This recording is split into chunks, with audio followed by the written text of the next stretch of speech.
S'il y a une guerre en Europe, ce sera à cause de l'expansion de l'OTAN et des conséquences que cela entraîne.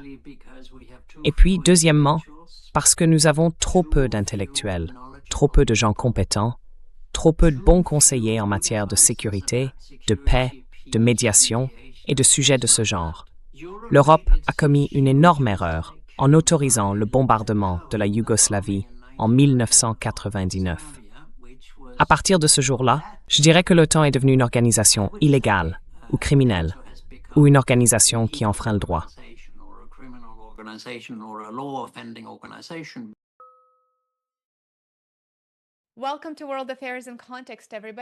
Bienvenue à World Affairs in Context. Bonjour à toutes et à tous.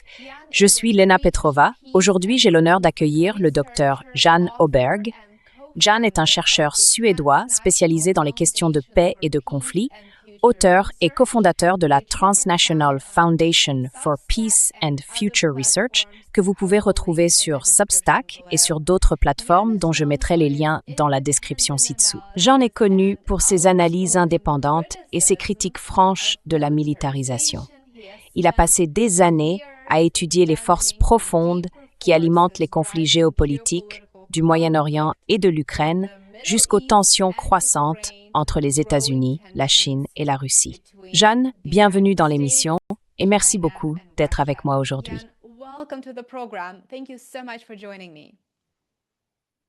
Merci beaucoup aussi pour cette belle présentation. Je suis vraiment heureux d'être ici.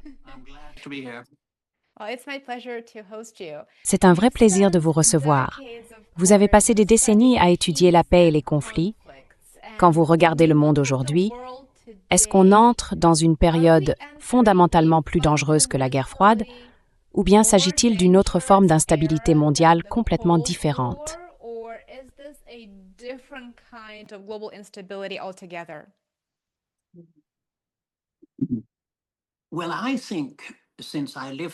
Eh bien, je pense que puisque j'ai vécu la première guerre froide, comme on l'appelle, qui s'est terminée avec la chute du pacte de Varsovie et l'effondrement de l'Union soviétique, je trouve que la période actuelle est plus dangereuse. Mais je ne fais pas partie de ceux qui annoncent la fin du monde, qui disent qu'on est au début d'une troisième guerre mondiale et tout le reste. Je déteste ce genre de discours émotionnel, sans fondement scientifique, qui ne fait qu'exprimer de la frustration, parce que ça enlève tout espoir aux gens.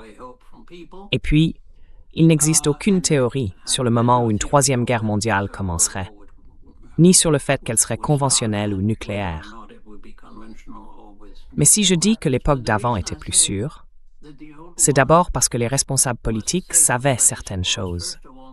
À cette époque, les politiciens avaient soit des parents, soit eux-mêmes vécu la Seconde Guerre mondiale.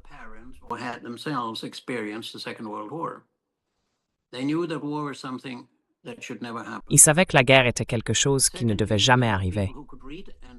Ensuite, il y avait des gens instruits, capables de lire et d'écrire des livres, et ils étaient nombreux. Et puis, il y avait des personnalités avec une vraie vision, de Willy Brandt à Olof Palme, de Bruno Kreisky à Urho Kekkonen, ou encore de Gaulle, si vous voulez, jusqu'à Gorbatchev. C'étaient des gens conscients que ce genre de situation pouvait devenir dangereuse si on prenait de mauvaises décisions. En plus, il y avait un certain équilibre entre les deux systèmes. Le pacte de Varsovie représentait toujours environ 60-70, parfois 75% des dépenses militaires de l'OTAN. Ce qui voulait dire qu'il y avait une logique à penser que la paix dépendait aussi de cet équilibre.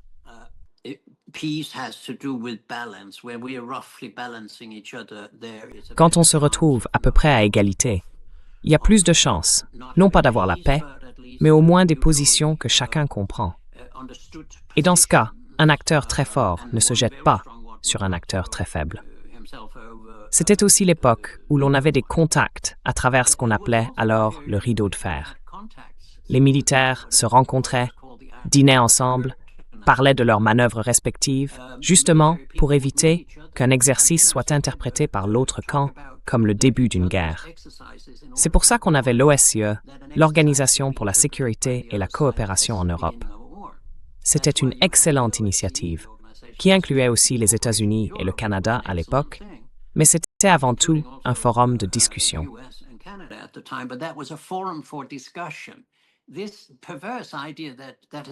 Cette idée perverse, apparue après l'invasion russe, ou comme ils disent, l'opération militaire spéciale, en Ukraine, je n'ai jamais vu ça pendant la Première Guerre froide.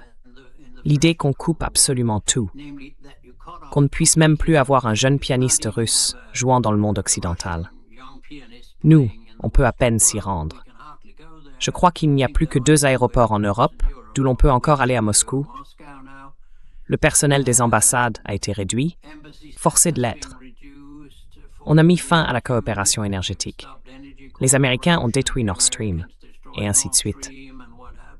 Tout cela, à mon avis, rend la situation actuelle plus dangereuse, justement parce que tout ce que je viens d'évoquer, c'est précisément ce qui nous manque aujourd'hui.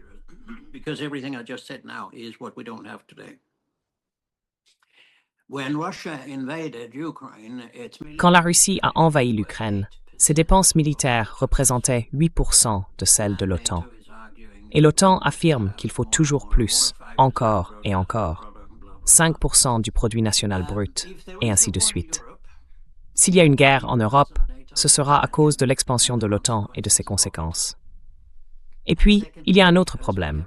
Nous manquons cruellement d'intellectuels, de gens compétents, de bons conseillers en matière de sécurité, de paix, de médiation et tout ce qui s'y rattache, dans les ministères des Affaires étrangères, de la Défense ou dans les bureaux des premiers ministres.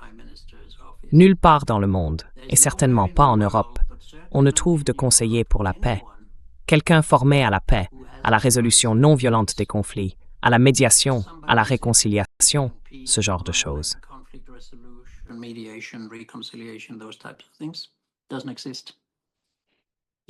Ça n'existe pas.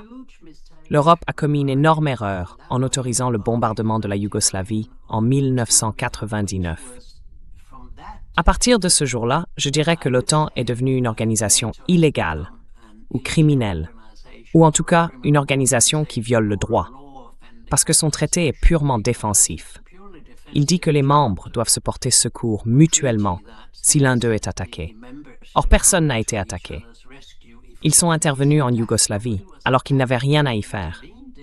L'OTAN n'a rien à voir avec la Yougoslavie, la Serbie ou le Kosovo. J'ai été médiateur pendant 4 ans dans le conflit du Kosovo. Je sais très bien ce qui s'y passait. L'OTAN n'a rien à faire en Ukraine.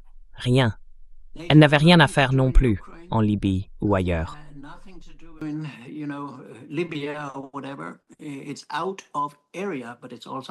C'est en dehors de la zone, mais c'est aussi en dehors du droit, en dehors du cadre des traités. Les Européens ont accepté ça parce que les Américains le voulaient ainsi. Ce qui rend la situation plus dangereuse aujourd'hui, c'est que l'Europe est totalement soumise, incapable de prendre ses distances face à des États-Unis de plus en plus violents, imprévisibles, dangereux, militaristes, à moitié fascistes, proto-fascistes, ce qu'ils n'étaient pas à l'époque. Donc, pour beaucoup de raisons, je dirais qu'il est plus dangereux aujourd'hui de vivre en Europe. Mais je tiens aussi à préciser une chose. Il y a un facteur qui existe aujourd'hui, mais qui n'existait pas à l'époque. C'est le déclin rapide, la disparition et la chute finale de l'Empire américain.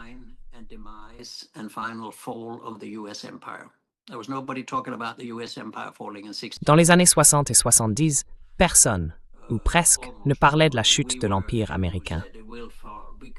Nous étions quelques-uns à dire qu'il finirait par tomber, parce que tous les empires finissent par tomber.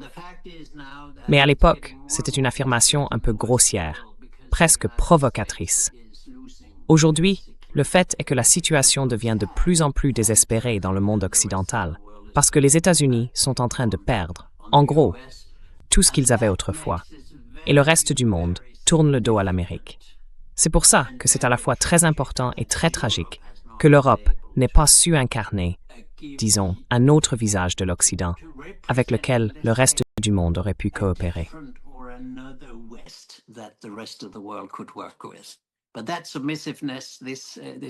Mais cette soumission, ce côté « on dit et on fait ce qu'on est censé dire et faire », on écoute simplement la voix de son maître à Washington.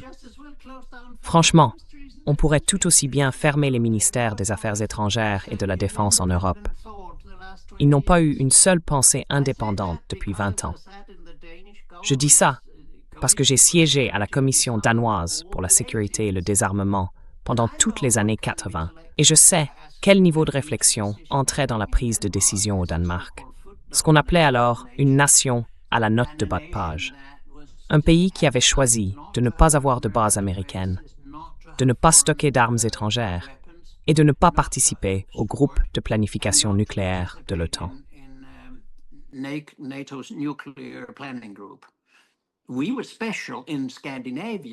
Nous étions un peu à part en Scandinavie.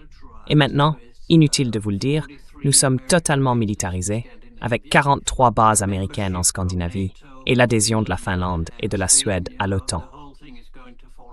Vous savez, tout ça va s'effondrer parce que ce sont des décisions qui ne tiendront pas. L'OTAN aussi est en train de se désagréger. Alors oui, c'est plus dangereux, mais cette période de danger sera courte. Et si nous y survivons, si vous et moi et le reste du monde, voyons un monde sans l'Empire américain et sans l'OTAN, ce sera un monde fantastique. Pensez au genre de monde qu'on pourrait avoir une fois ces deux forces disparues. Je ne parle pas de l'Amérique. Je ne suis jamais anti-américain. Je parle de l'Empire. Aucun empire n'a duré éternellement, et celui-ci est en train de tomber.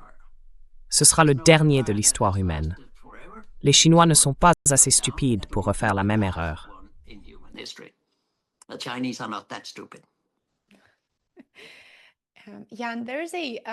Jean, certains disent qu'un pays qui accueille des bases militaires américaines n'est pas vraiment souverain. Est-ce que tu penses qu'il y a du vrai dans cet argument? Est-ce que tu serais d'accord avec ça?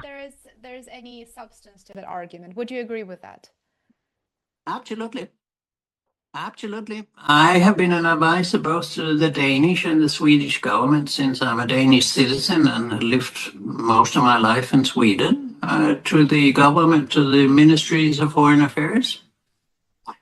In the 80s, when I was the director of the Lund University Peace Research Institute, which was closed down in 89 over and above my head, we did a lot of studies on common security, on what is deterrence philosophy, what is it, and we were paid by the Ministry of Foreign Affairs for writing books. I said books, not just 2 pages, but I said books, things that were later published as books. Went up to Stockholm and sat for 8 hours, and members of the staff of the Ministry of Foreign Affairs going through it. Il prenait un stylo rouge et disait « Comment ça se relie à ce que vous avez dit 20 pages plus tôt ?» C'était un vrai travail intellectuel. You know, that was an intellectual input, and that's why I said the situation is dangerous. Et c'est pour ça que j'ai dit que la situation est dangereuse en Europe. Parce qu'il n'y a plus personne qui ait vraiment une vision de la sécurité, de la paix, ou une réflexion intellectuelle sur la politique étrangère. Ceux qui en ont ne vont plus en politique. Je suis désolé, c'est une remarque un peu arrogante, mais je peux comparer ce qu'on avait dans les années 60, 70, 80, et même encore un peu dans les années 90, avec ce qu'on a aujourd'hui. Franchement, c'est gênant d'écouter le Premier ministre ou le ministre des Affaires étrangères suédois parler de politique internationale. Mais Olof Palme savait le faire. Bruno Kreisky savait le faire. Willy Brandt, lui, savait ce qu'était l'Ostpolitik et comment garder la porte ouverte, d'abord comme ancien maire de Berlin, puis comme chancelier d'Allemagne. C'est complètement différent. Aujourd'hui, on est dans une situation que j'appelle une kakistocratie. Et une kakistocratie, ça veut dire un gouvernement dirigé par les moins compétents et les moins vertueux. Je suis désolé, mais c'est ma position, dans une perspective comparative.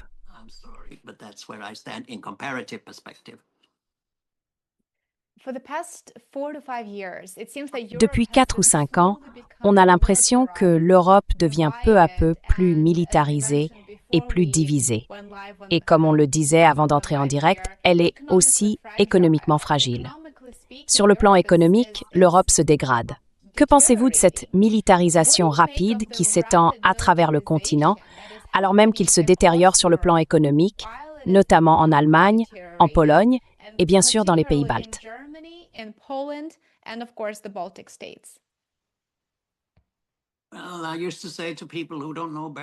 Eh bien, je disais souvent à ceux qui ne savent pas mieux qu'il n'existe, à ma connaissance, aucune étude, nulle part dans le monde, qui prouve que les investissements militaires apportent plus de développement, d'emploi, d'investissement, de commerce, de production de biens ou de consommation. C'est complètement faux de prétendre que l'investissement dans l'industrie militaire aurait des effets positifs sur l'ensemble de la société et qu'on pourrait relancer l'économie européenne en consacrant 5% du produit national brut à la production d'armes en Europe, au nom de la défense. Si on veut vraiment améliorer l'économie européenne aujourd'hui, ce qu'il faut faire, c'est désarmer.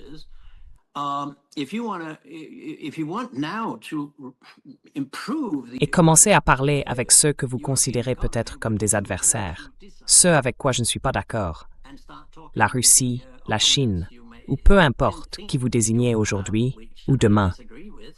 J'ai 75 ans, et depuis 75 ans, j'entends dire que les Russes arrivent.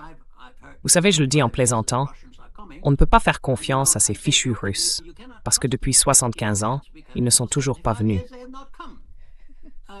C'est un peu comme Netanyahou qui répète depuis le début des années 90, donc depuis 30, 35 ans, que l'Iran va avoir l'arme nucléaire. Eh bien, quelqu'un qui s'est trompé autant de fois, et aussi gravement, et qui ne change jamais d'avis, ne peut pas être quelqu'un qu'on suit. Pas plus que ces gens du complexe militaro-industriel médiatique et universitaire en Europe, qui sont en train de détruire l'économie européenne. Et donc, je pense que l'avenir de l'Europe s'annonce très sombre.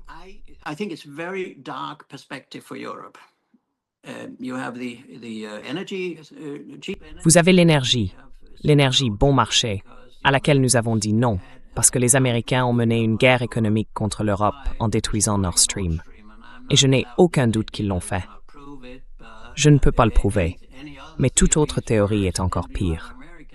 Et vous avez des responsables politiques américains de premier plan, y compris Joe Biden à l'époque, Madame Nuland et d'autres, qui ont dit « nous allons le faire ». Ensuite, il y a des gens dans les médias qui pensent qu'on ne peut pas dire que l'Amérique a fait ça. Bien sûr que c'était l'Amérique. Peut-être avec l'aide de la Norvège, selon certaines théories d'Ola Thunander, qui est d'ailleurs un chercheur très compétent. Et donc, on se retrouve dans une situation où l'on investit énormément sur une base économique de plus en plus faible, pendant que la Chine et d'autres pays connaissent une croissance énorme et nous dépassent, point après point, en matière de recherche, d'éducation, de nouveaux produits, de voitures BYD, et ainsi de suite.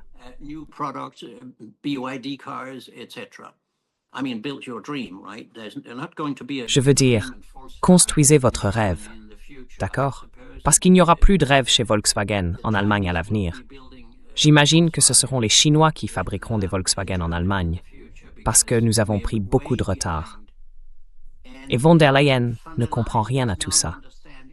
C'est une ancienne ministre de la Défense, et c'est quelqu'un qui ne peut pas penser de manière indépendante de Washington, évidemment. Et ça nous conduit à la catastrophe. Je suis désolé de le dire.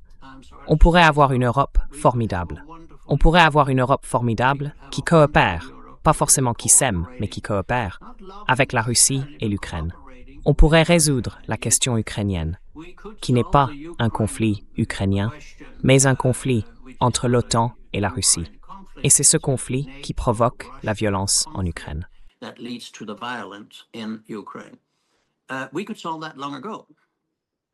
On aurait pu régler ça depuis longtemps, à mon avis. Mais tout le monde est obsédé par les armes, par ce qui se passe sur le champ de bataille, par la question de savoir s'il y aura un cessez-le-feu, et tout le reste. Et au final, vous savez, personne ne parle de paix, de résolution de conflits, de médiation. Si vous voulez mon avis, il y avait 2 personnes, en 2016 ou 2017, qui ont dit que les Nations Unies devraient intervenir en Ukraine dans le Donbass. Et ces 2 personnes, c'était Vladimir Poutine et Jan Oberg. Maintenant, Imaginez ce que 300 000 soldats de l'ONU auraient pu faire en Ukraine à ce moment-là pour trouver une solution négociée, en retirant les armes des deux camps et en s'asseyant pour discuter.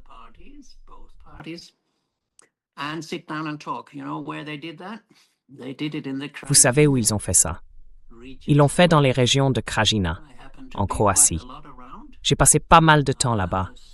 J'ai même fait une partie de mes études en Yougoslavie. J'y suis allé une centaine de fois, à peu près. J'ai mené des médiations avec mes collègues sur place, 5 ou 6 personnes, dans différents endroits comme la Krajina. J'ai travaillé avec 4 ou 5 missions des Nations Unies. Si on avait fait en Ukraine ce qu'on a fait en Croatie, on aurait pu depuis longtemps régler le problème et vivre en paix les uns avec les autres, à mon avis. Mais ce n'est pas ce que voulait l'Occident. L'Occident voulait vaincre la Russie à travers cette guerre immorale, en laissant la jeunesse ukrainienne en payer le prix.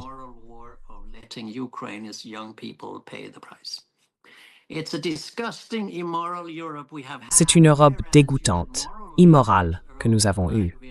Alors qu'avant, il y avait des dirigeants moraux, comme Willy Brandt ou Charles de Gaulle, et d'autres encore.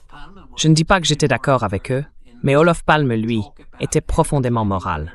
Il parlait de l'antinucléarisme, du désarmement, de la sécurité commune entre les pays. Sa formule était simple: je ne peux pas être en sécurité, ni me sentir en sécurité, si l'autre ne l'est pas avec moi. La sécurité ne peut être que commune. Aujourd'hui, on a construit une OTAN provocatrice et une philosophie de dissuasion désespérément dépassée, elle l'a toujours été, tout en disant « Nous voulons des armes capables de vous tuer, mais nous n'avons pas l'intention de le faire. »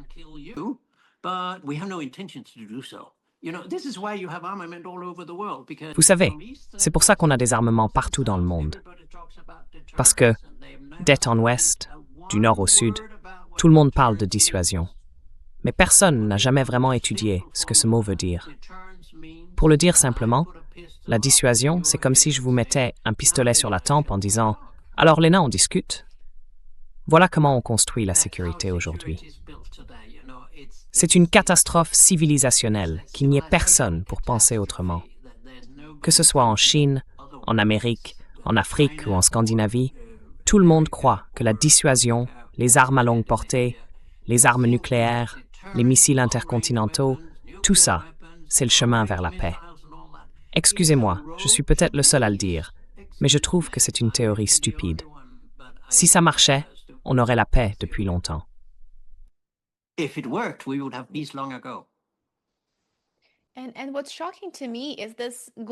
Ce qui me choque, c'est cette normalisation mondiale de la violence.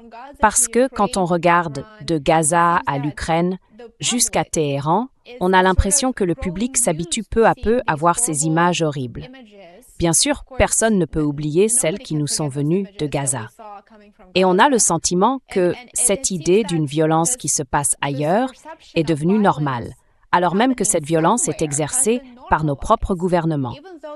Mais on voit bien qu'il y a une frontière très mince entre une violence lointaine, à des milliers de kilomètres, et une violence qui finit par arriver ici, chez nous, quand elle commence à toucher directement les gens. Ceux-là même qui, jusque-là, préféraient l'ignorer. Parlez-nous de cette normalisation de la violence et de cette normalisation de la guerre.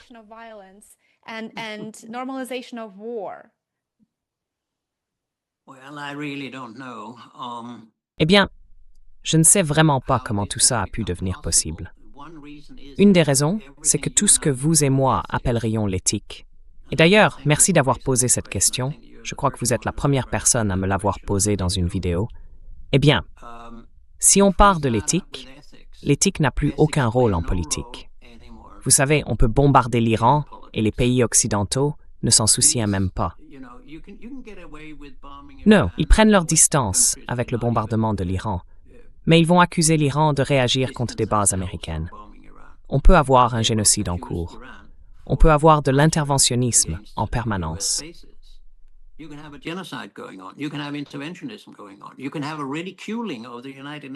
On peut se moquer des Nations Unies, alors que leur charte est le document le plus gandhien et le plus important que des gouvernements aient jamais signé.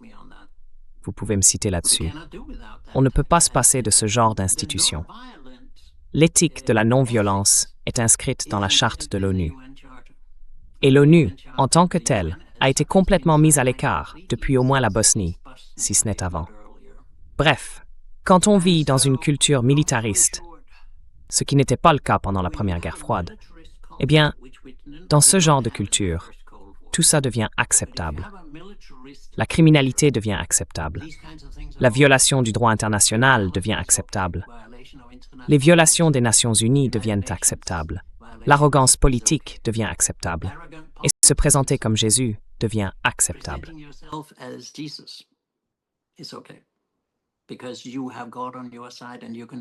Parce que vous avez Dieu de votre côté et que vous pouvez faire absolument ce que vous voulez en dehors de votre pays exceptionnaliste, les États-Unis et Israël, que j'appelle Yisraël. Donc oui, c'est possible. La normalisation, elle, vient d'autre chose. Le monde occidental a perdu la philosophie. Il a perdu les humanités, les universités. Il a perdu tout ce qui ne rentre pas dans un marché. Nos universités sont devenues des lieux où l'on se forme uniquement pour se vendre sur un marché. Mais qui s'en soucie du marché? On vend son travail, on vend son savoir, quand on en a un. Et le savoir, aujourd'hui, est plus réduit que jamais, en 50 ans de travail sur la production du savoir et d'enseignement dans le monde entier.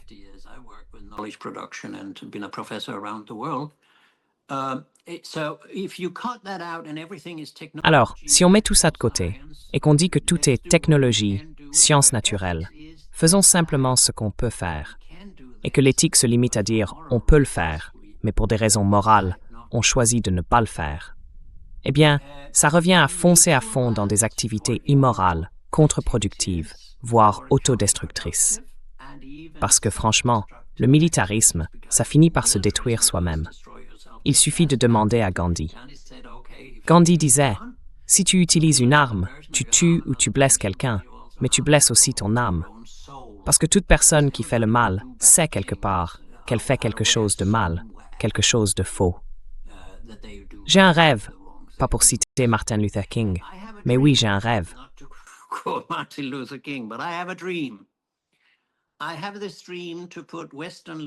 J'ai ce rêve, mettre les dirigeants occidentaux dans un avion et les emmener d'une zone de guerre à une autre.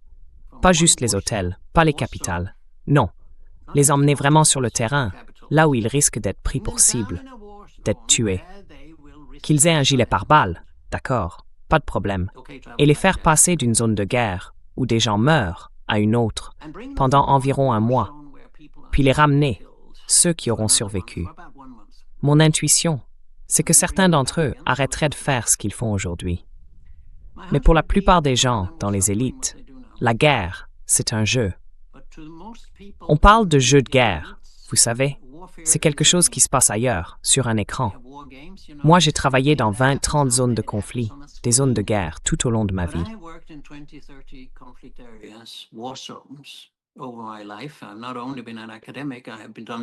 Je n'ai pas seulement été universitaire. J'ai aussi fait de la médiation. J'ai travaillé sur l'analyse des conflits. J'ai parlé avec des gens.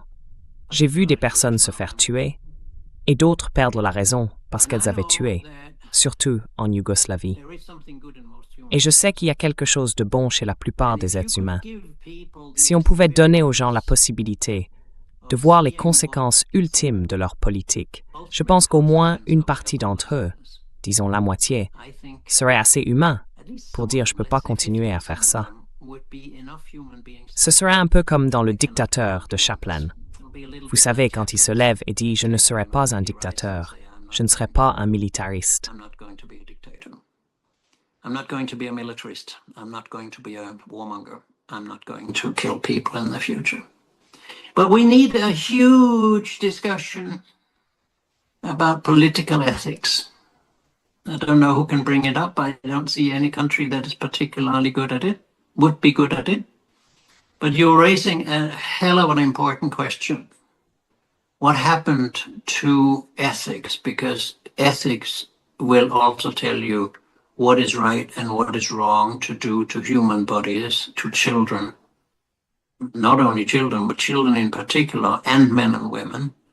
How on earth can we keep on devastating one country after the other? I've seen the destruction in Syria. I was in Aleppo in December 16 when Aleppo was liberated from al-Nusra, 4.5 years occupation. How can you keep on destroying?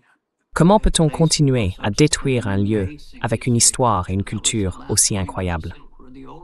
C'était le dernier point de l'ancienne route de la soie, Alep, l'Est d'Alep. Et maintenant, on détruit la culture et la civilisation, comme le palais du Golestan en Iran. Et ça ne semble pas provoquer de tollé. Personne ne semble se demander « Mais qu'est-ce qui se passe ?» Ce n'est pas une guerre, c'est une absence bestiale de civilisation. On ne bombarde pas des sites classés au patrimoine de l'UNESCO. Et ne venez pas me dire que c'est un accident, parce qu'une 60aine de lieux, ou quelque chose comme ça, ont été bombardés de cette manière en Iran. C'est donc une guerre contre la civilisation et la culture. Et c'est parce que les Iraniens ont bien plus de culture et de civilisation que quiconque aux États-Unis ou en Europe.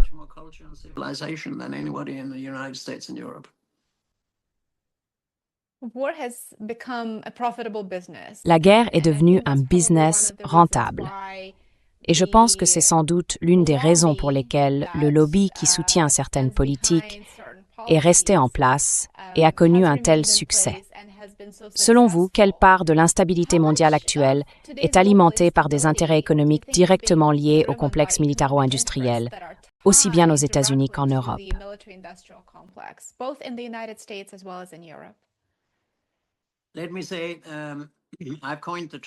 Permettez-moi de dire que j'ai inventé le terme MIMAC. C'est une extension de l'ancien complexe militaro-industriel d'Eisenhower que vous avez mentionné. J'y ajoute le complexe militaro-industriel médiatique académique, parce que le monde universitaire est devenu une sorte de prêtrise, ceux qui décident de ce qui est juste ou non. Ils sont installés dans tous ces instituts financés par l'État, y compris le CIPRI à Stockholm, qui ne fait plus rien de vraiment utile pour la paix, mais qui est devenu un institut de sécurité. Financé par l'État, donc ce n'est pas une recherche libre. Ils ne peuvent ni dire, ni faire quoi que ce soit qui aille à l'encontre des politiques, des gouvernements qui les soutiennent.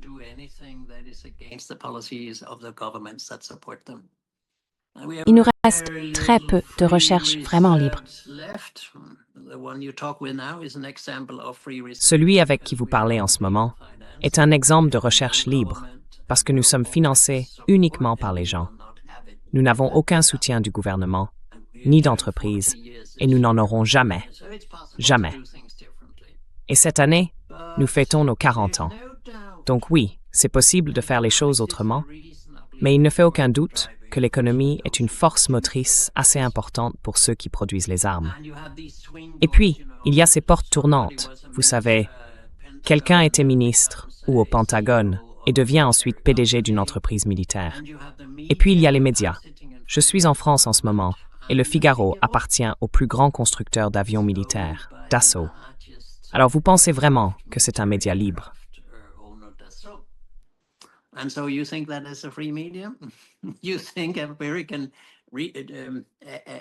Vous pensez vraiment que les radios et les télévisions américaines, financées par la publicité, et donc par des entreprises militaires, donnaient à des gens comme Kucinich, à l'époque, une chance de passer à l'antenne?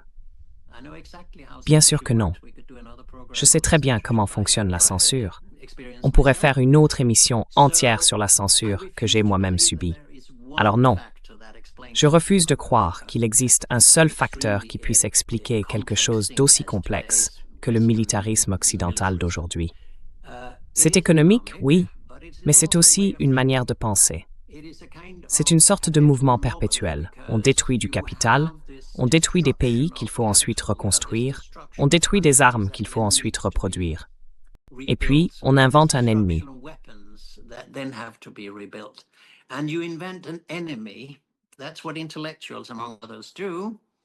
C'est ce que font les intellectuels, entre autres.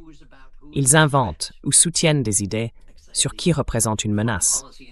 Par exemple, un institut de politique étrangère, quelque part en Europe, va dire « Oui, bien sûr, nous pensons que la Russie est une énorme menace. » Dès que j'entends ça, je sais que c'est de la propagande, parce qu'il n'y a aucun argument derrière. Aujourd'hui, il suffit de dire 5% du produit national brut, peu importe qu'il y ait une menace ou non. C'est un peu comme si toi et moi, dans nos familles, on décidait de mettre de côté 5% de notre revenu mensuel pour les médicaments, que quelqu'un soit malade ou non, ou même qu'il semble pouvoir tomber malade. Tout est désormais réduit à une formule économique. C'est l'économisation ou la marchandisation du militaire. L'argument, s'il nous en faut peut-être 5, peut-être 6 ou peut-être 3. Et je te le dis, Lena, ça va peut-être te surprendre. Mais il n'y a personne d'autre que moi qui ait écrit des articles critiques sur cette mesure elle-même. Fixer un seuil de 5%, si on le faisait, je veux dire, on ne l'a jamais fait pour la santé.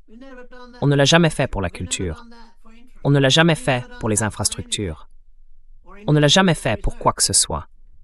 Ni pour les investissements, ni pour la recherche, ni pour l'éducation. Ce que ça veut dire, c'est qu'on n'a plus besoin de faire une analyse des menaces. Tu sais ce que c'était, une analyse des menaces, il y a 20 ou 30 ans. C'était un groupe d'intellectuels, de responsables politiques et de diplomates qui s'asseyaient ensemble pour se demander qu'est-ce qui menace notre pays sur un horizon de 10 ou 20 ans, sur le plan militaire et sur le plan civil.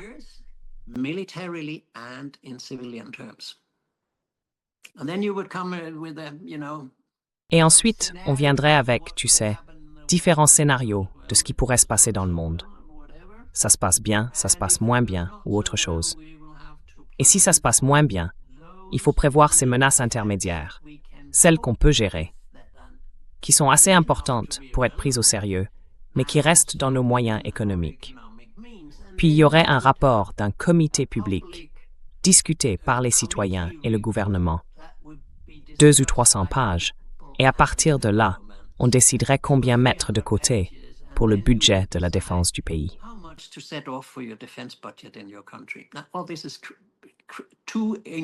Eh bien, c'est vrai. C'est trop exigeant intellectuellement. Et donc, comme il suffit d'appeler Washington et d'écouter la voix de son maître, 5%, c'est tout ce qu'il faut. Et ensuite, on invente. C'est ça que la plupart des gens ne comprennent pas. Les menaces sont inventées après coup, quand on décide combien on veut payer pour ça. 5%. Et puis on invente. Si la Russie disparaissait demain, engloutie par l'océan, il leur faudrait 2 semaines pour trouver un nouveau pays à désigner comme nouvelle menace. Ou alors ils diraient « Ah, la Chine est une menace bien plus grande qu'on ne l'imaginait. » Ou, je ne sais pas, le Népal. Je plaisante. Mais tout ça n'a plus rien à voir avec l'intellectualisme. Et c'est pour ça qu'on retrouve des universitaires là-dedans.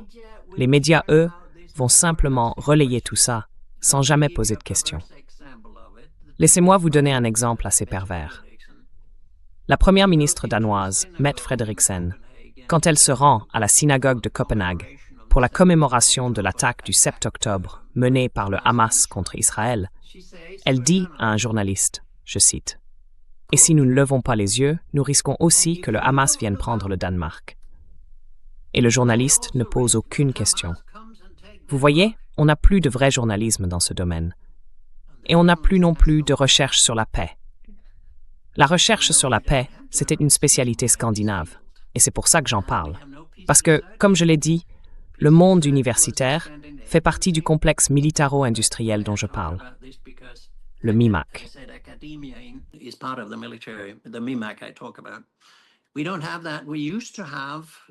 On n'a plus ça. Avant, il y avait des recherches sur la paix dans 10-12 universités en Scandinavie. Aujourd'hui, tout ça a été intégré dans les relations internationales, ou la sécurité militaire, comme au CIPRI ou à l'Institut universitaire. C'était une vraie tradition, avec Elise et Kenneth Boulding aux États-Unis dans les années 60. On avait 2 branches de la société académique pour la paix.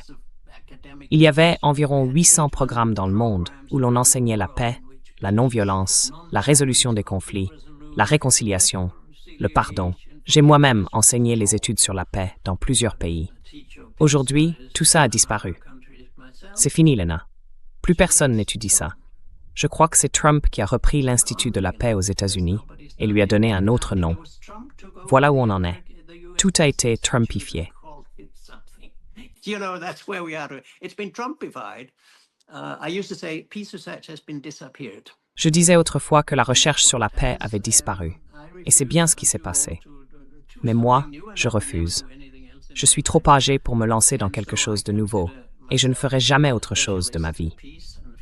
Je me considère donc comme un spécialiste de la recherche sur la paix et sur l'avenir, fortement influencé par Gandhi et par mes collègues depuis plus de 50 ans, qui m'ont énormément appris. Parmi eux, je cite toujours Johan Galtung. Bref, tout ce qui aurait pu représenter une alternative au MIMAC a pour l'instant disparu. Mais ça ne durera pas. Je suis totalement optimiste pour l'avenir, disons dans 5 à 7 ans. Si nous survivons aux 5 ou 7 prochaines années, nous aurons un monde fantastique, et la paix redeviendra quelque chose de beau.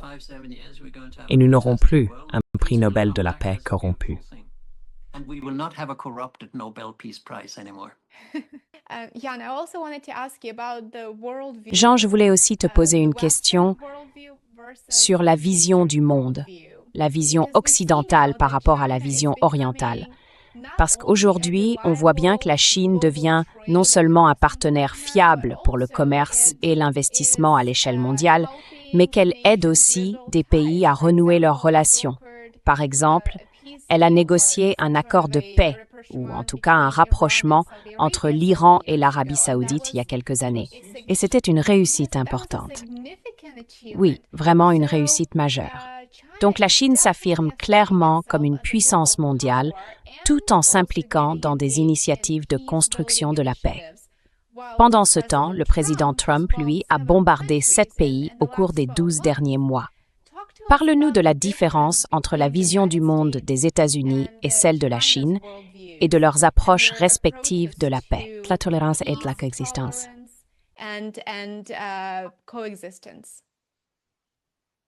Well, you know, China comes out of... Eh bien, vous savez, la Chine sort d'une histoire où elle a été victime de l'impérialisme et de l'interventionnisme occidentaux et japonais. Ensuite, elle a connu ses propres bouleversements, et cela fait qu'elle est aujourd'hui bien meilleure en matière de médiation et qu'elle sait regarder les choses sous plusieurs angles. Ça tient un peu à la chinité de la Chine, un peu au confucianisme, beaucoup au bouddhisme et au taoïsme. Et puis c'est aussi lié au fait que, selon moi, la société chinoise d'aujourd'hui est de loin la plus intéressante et la plus unique sur le plan historique, parce qu'en 30 ou 40 ans, elle s'est développée d'une manière qu'aucun autre pays, aucun autre peuple n'a réussi à accomplir.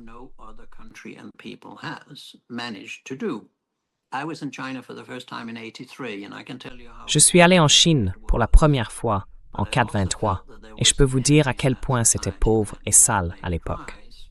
Mais j'ai aussi senti qu'il y avait dans cette société une énergie, quelque chose qui la ferait se relever.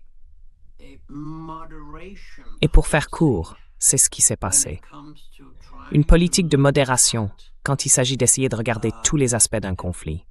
Si vous y prêtez attention, les initiatives de paix que les Chinois proposent sont des cadres, des structures. Quand on les lit, on peut se dire, bon, et alors? Il n'y a rien de concret. Ça ne dit pas comment les gens devraient vivre ensemble à l'avenir. Non, justement. Exactement. C'est ça qu'on fait quand on est chercheur sur la paix. That's what you do when you are a peace researcher.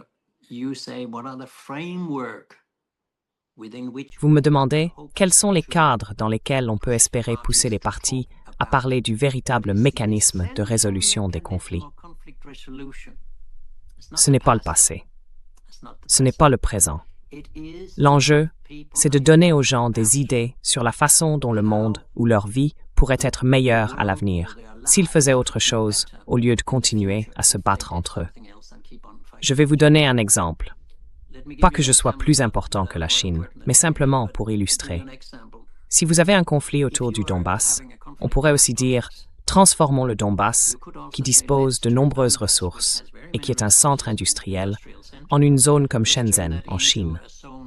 Une zone économique libre qui profiterait à la Russie, à l'Ukraine d'abord, et au reste de l'Europe. »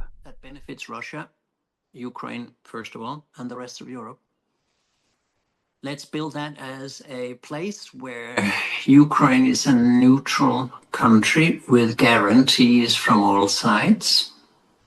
And let's move the United Nations headquarters to Kiev because the US does not deserve to have it such as the way it behaves as a host. And secondly, imagine that you would have a United Nations there and in close cooperation with Switzerland, where the other half of the United Nations is, and you could begin to see something where maybe the Ukrainians would say, oh, if we could do that, and the Russians might say it too, oh, if we could get to that, that would be much better than keeping on losing more men. But you see, Mais ouais, c'est pour ça que faire la fille, c'est une véritable science. Il faut savoir un minimum comment on aborde et comment on analyse un conflit, ce qu'il y a au fond du problème, comment on parle avec les gens, tout ça, comment on met en place un dispositif de médiation. Mais le reste, c'est un art. Et cet art, c'est celui d'imaginer comment les choses pourraient être à l'avenir, d'une manière meilleure pour toutes les parties. Peut-être pas en leur donnant 100% de ce qu'elles veulent, mais en faisant en sorte que chacun obtienne quelque chose qui lui permette de vivre mieux que dans la situation actuelle. Et vous savez, il y a une chose qu'on ne peut pas attendre de gens en guerre, c'est qu'ils voient ces alternatives. Ils sont aveuglés. Rien n'aveugle autant que la guerre.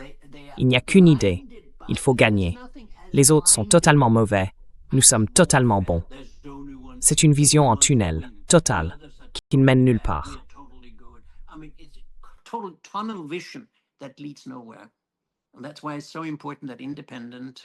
Et c'est pour ça que c'est si important que des personnes indépendantes puissent intervenir et que des organisations puissent le faire aussi, dans n'importe quel conflit à travers le monde. Et ce que je viens de décrire, c'est exactement la manière dont les Chinois voient les choses. Ils ont leurs propres intérêts. Je ne dis pas que c'est uniquement de l'idéalisme, mais ils ne viennent pas vous dire quoi faire. Ils viennent en disant « Est-ce qu'on peut aider à mettre en place un cadre pour des discussions de paix ?» Tu as mentionné cet exemple-là. Et il y en a un aussi pour les Palestiniens. Et je suis très curieux de voir ce qui est ressorti de la rencontre entre la Chine et le ministre iranien des Affaires étrangères il y a 2 jours. Je n'ai pas encore vu les résultats, mais je suis sûr qu'il y a une idée, une proposition sur ce qu'on pourrait faire. Et tout ça touche à quelque chose dont on ne parle presque jamais. La cosmologie, c'est-à-dire les façons de penser.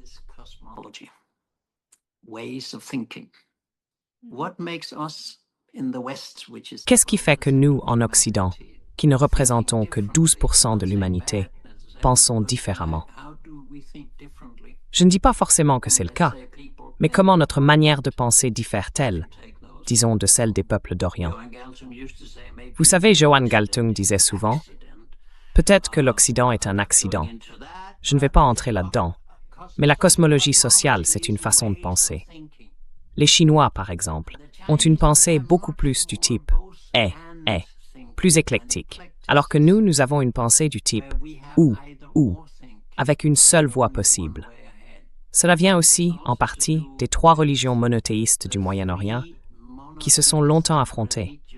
Quand on admet un peu plus de diversité, qu'on accepte l'idée qu'il puisse y avoir plusieurs dieux, plusieurs vérités, ou une pensée plus éclectique, comme celle de Gandhi, alors tout devient moins noir et blanc, moins tranché que dans le monde occidental.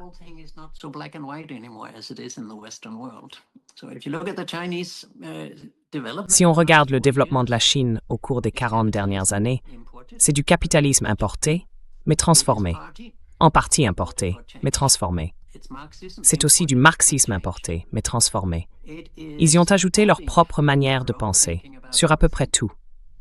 Et il y a chez eux une curiosité incroyable pour l'Occident, curiosité que nous, en Occident, ne leur rendons pas. Je suis sidéré de voir à quel point tant de gens ne s'intéressent pas à la Chine, y compris des chercheurs qui devraient s'y intéresser, des sociologues qui devraient se demander comment diable ont-ils fait, en 30 ou 40 ans, pour passer de la pauvreté à une société moderne, efficace, agréable à vivre, où tout fonctionne. pleasant to be in, where everything works. I mean, just that should, when everything is Je veux falling dire, apart in the rien world, que ça devrait nous faire réfléchir. how the heck Quand tout s'effondre en Occident, on devrait se demander comment diable ont-ils réussi ça? Mais non, aucun intérêt. À la place, on a une campagne de guerre froide financée par le Pentagone et le département d'État, avec des mensonges sur le Xinjiang, sur l'armée, sur un soi-disant génocide. Moi, je suis allé au Xinjiang. J'ai vu de mes propres yeux. Je ne peux pas dire que j'ai vu les camps, mais je peux dire que c'est absurde, parce que la réalité est bien plus complexe. Il n'y a pas de génocide au Xinjiang, ni contre tous les musulmans en Chine. C'est Hong Kong, c'est le Tibet, c'est Taïwan. Tu vois, si tu veux mon avis, Lena, je pense que c'est une bande d'imbéciles.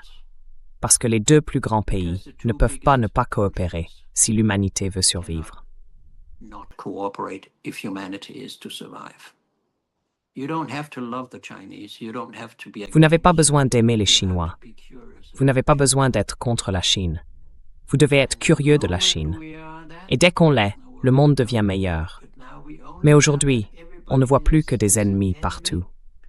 On ne fait plus que des politiques de confrontation. Il n'y a plus que des menaces, des guerres, des droits de douane, des sanctions.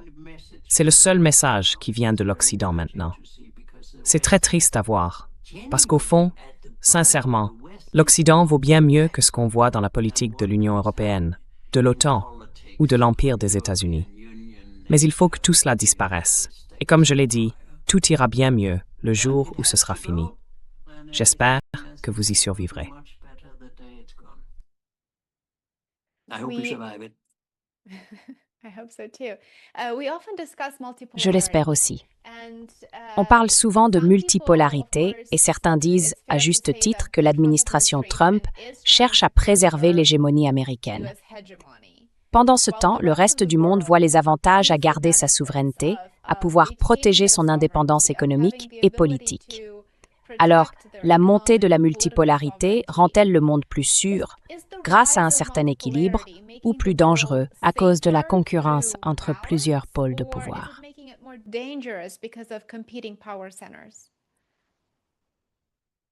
Well, my interpretation is everything that is Eh bien, black and mon white interprétation, is divided into c'est que tout ce qui est noir et blanc, tout ce qui divise le monde en deux camps, c'est ce qu'il y a de plus dangereux. one enemy. Ça veut dire, par exemple, des alliances militaires tournées contre un seul ennemi. If you have many C'est la kinds of configuration la plus risquée. like we've always had Quand on a plusieurs formes d'équilibre, comme on l'a toujours eu en Scandinavie, c'est différent. balance, On parlait autrefois de l'équilibre nordique. Chaque pays nordique avait son propre profil en matière de politique étrangère, de sécurité, de défense, et ainsi de suite. Mais on se prenait toujours mutuellement en compte, et c'est ce qui créait un équilibre. Même si la Finlande avait une relation particulière avec la Russie, la Suède restait un pays neutre. Le Danemark était membre à part entière de l'OTAN, la Norvège avait une autre manière d'y participer, et l'Islande, elle, n'avait pas d'armée, mais faisait partie de l'Alliance. La beauté de la diversité et de la coordination, c'est aussi la beauté de la paix. Je ne dis pas qu'il ne peut pas y avoir un méchant qui se mettrait à attaquer tout le monde. Je ne dis pas ça. Ce dont je parle ici, ce sont des modèles. I'm not saying, I'm talking about models now. A multi system. Un système multiple, où chaque partie s'équilibre et tient compte des autres, c'est un monde futur bien plus pacifique que celui qu'on connaît aujourd'hui.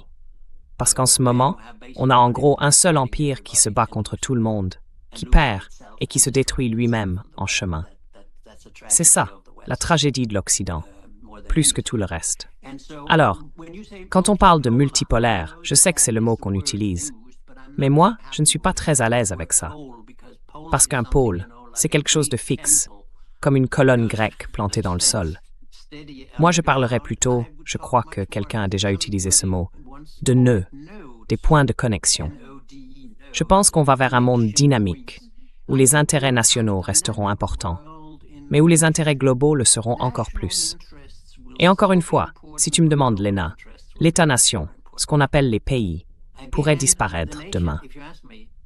Ça a toujours été artificiel, dans le fond, parce qu'il n'y a qu'une seule humanité. It's always been artificial in the sense that there's only one humanity. Et pourquoi la France devrait-elle se comporter d'une certaine façon et l'Allemagne d'une autre? Nous sommes des êtres humains, nous sommes des Européens, nous faisons partie du monde. Donc plus on peut agir au-delà du cadre national. C'est d'ailleurs pour ça que notre fondation s'appelle la transnationale. Plus c'est intéressant. Ça veut dire toutes les relations entre les peuples, en dehors des gouvernements et des États. Que ce soit les entreprises, les mouvements pour la paix dans le monde, la culture, la musique ou quoi que ce soit d'autre. C'est ça, le plus passionnant. Tout ça se situe en dessous du niveau gouvernemental, et au-dessus aussi, mais pas dans le gouvernement. La politique gouvernementale, franchement, c'est un ennui intellectuel, si vous voulez mon avis. J'en ai vraiment assez. Mais quand j'écoute de la musique, que je voyage dans un pays, que je vois comment les gens mangent, comment ils pensent, comment ils jouent, comment ils regardent les enfants, l'éducation, tout ça, là je me dis, ça, c'est intéressant. Mais vous savez, toutes leurs armes, tout ce que possèdent les gouvernements, ce sont des choses dont on pourrait très bien se passer. Je n'ai pas besoin d'être un citoyen né au Danemark, ni une personne vivant en Suède, pour comprendre ça.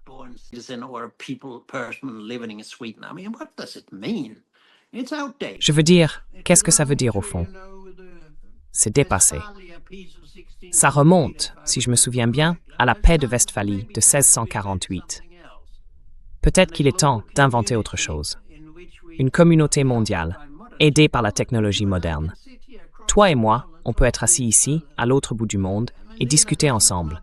Il y a 20 ans, c'était tout simplement impossible. Et aujourd'hui, on peut se connecter de 1000 façons. On peut faire de la diplomatie, échanger avec 500 personnes en Russie, en Chine, en Occident, et parler d'un monde meilleur. C'est ça, moi, que j'attends avec impatience.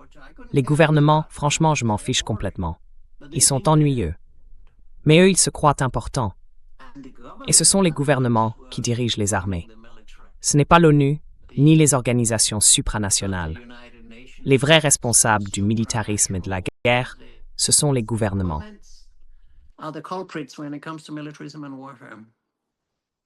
La conscription, vous voyez. Gaspiller pour un monde meilleur. Chaque instant est gaspillé pour un monde meilleur, avec ce genre de raisonnement. Alors, la Chine, avec un type de gouvernement différent, je trouve ça très encourageant. Un développement fantastique pour 1,4 milliard de personnes. Je ne suis pas heureux de voir les armes nucléaires et l'armement, mais je pense qu'ils pourraient, à l'avenir, trouver une autre voie. Peut-être être les premiers à démanteler quelques armes nucléaires et à inviter les autres à faire de même. Ce serait une expérience psychologique intéressante s'ils le faisaient. Je travaille aussi à introduire la recherche sur la paix en Chine, parce qu'en ce moment, ça n'existe pas. Et je pense qu'ils méritent, avec leur politique, d'avoir le soutien d'intellectuels, de départements universitaires consacrés à la paix.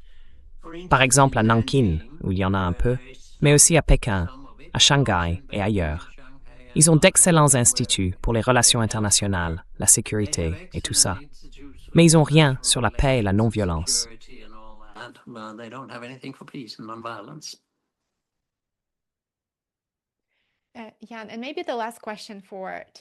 Jean, peut-être une dernière question pour aujourd'hui. Je sais que le temps nous est compté.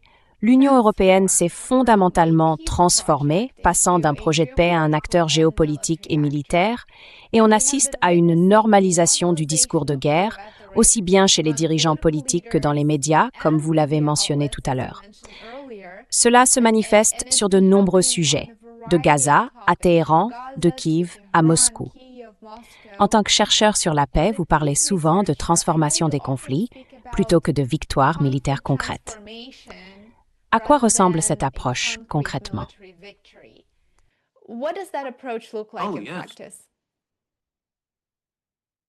Pardon, vous pouvez répéter? Oui, concrètement, à quoi ressemble cette approche?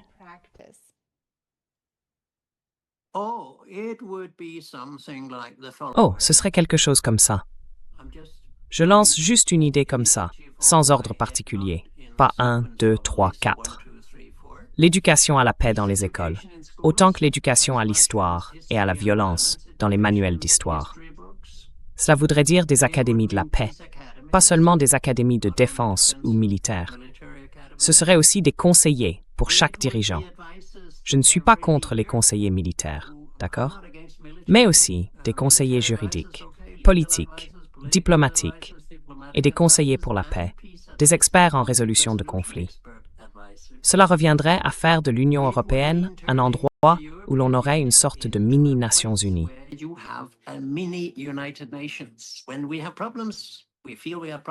Quand on a des problèmes, qu'on pense avoir des problèmes entre nous, ou avec la Russie, ou Dieu sait qui, on s'assoit et on en parle dans un forum qui ressemble un peu aux Nations Unies. Une sorte de, vous voyez, essayons de comprendre le conflit avant qu'il ne devienne violent. C'est un peu comme quand on attrape un rhume. Si on l'ignore, on finit vraiment malade. Mais si on met en place des systèmes d'alerte précoce, si on surveille ce que disent les gens, ce que disent soudainement les gouvernements, qui prennent des initiatives sur certains sujets, alors on peut réagir très tôt et dire « Hey, est-ce qu'on peut discuter de ce que vous êtes en train de faire maintenant en tant que membre de l'Union européenne? Parce qu'il faut qu'on en parle au nom de toute l'Union. »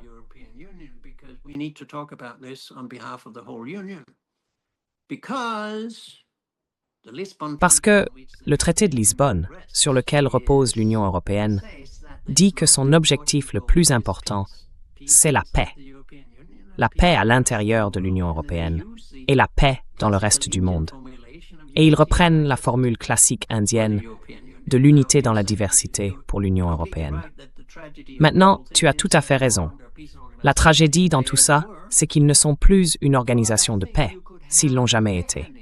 Mais je pense qu'on pourrait mettre en place des mécanismes, des cadres, de l'éducation et des systèmes d'alerte précoce qui rendraient, et c'est là tout l'enjeu, les armes militaires, les doctrines militaires, les menaces, les armes nucléaires, inutiles. Et tu me diras, comment est-ce que ça pourrait arriver? Eh bien, Lena, je peux te dire qu'une façon d'y parvenir, ce serait que tout le monde ne possède que des armes défensives.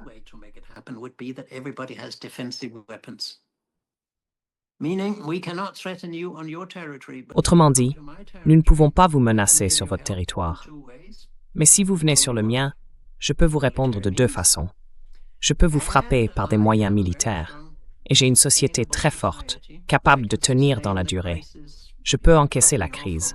Si vous me coupez du commerce, ou si vous m'imposez des sanctions, je peux survivre. J'ai une défense civile et j'ai une défense non violente. Je ne coopérerai jamais avec un occupant. Vous voyez, elle renverse complètement la logique. On passe d'une dissuasion offensive à une dissuasion défensive. Il faut combiner, mais distinguer dans le temps et dans l'espace, la défense militaire et la défense civile. On aurait une défense multipolaire, une défense multiple, pas seulement des armes. Réfléchissez-y bien.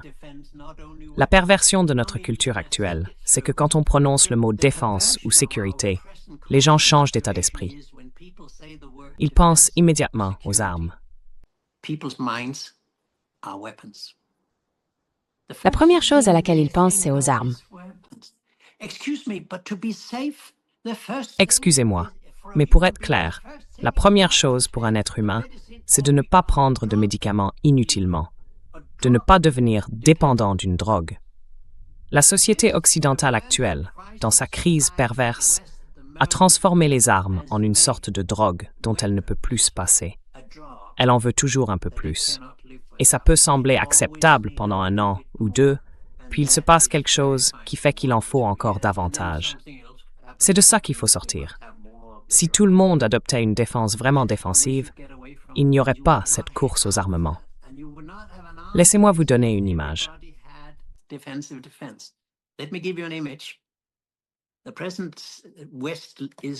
L'Occident d'aujourd'hui, c'est un peu comme une rue où tout le monde a une mitraillette. Une rue où, tu vois, les gens sont assis sur leur toit, prêts à tirer sur ceux qui passent. Imagine plutôt une ville où les rues sont pleines de gens qui savent faire du jiu-jitsu. Ils ne menacent personne, mais ils sont capables de se défendre si on les attaque. Tu vois, ce genre de choses.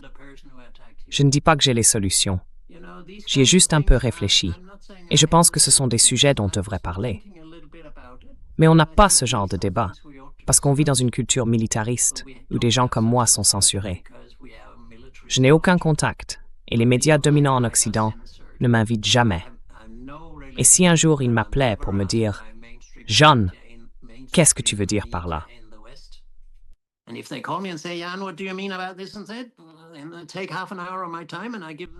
Je prends une demi-heure de mon temps et je leur explique pourquoi, selon moi, l'adhésion de la Suède à l'OTAN est une idée stupide.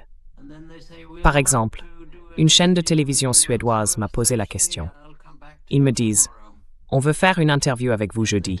On vous recontacte demain. » Puis ils vont voir leur rédacteur en chef et là, on leur répond « Ah non, finalement, on ne va pas faire d'interview avec lui. » Je sais que ça se passe comme ça 2 ou 3 fois par mois. En revanche, je travaille beaucoup avec des médias du monde entier. Et aujourd'hui, je collabore surtout avec une dizaine de grands médias chinois. Ils adorent parler de paix, et ça me donne de l'espoir. Si la Chine s'intéresse à la paix, alors il y a de l'espoir. Mais il n'y a aucun espoir si l'Amérique ne s'intéresse qu'à la guerre.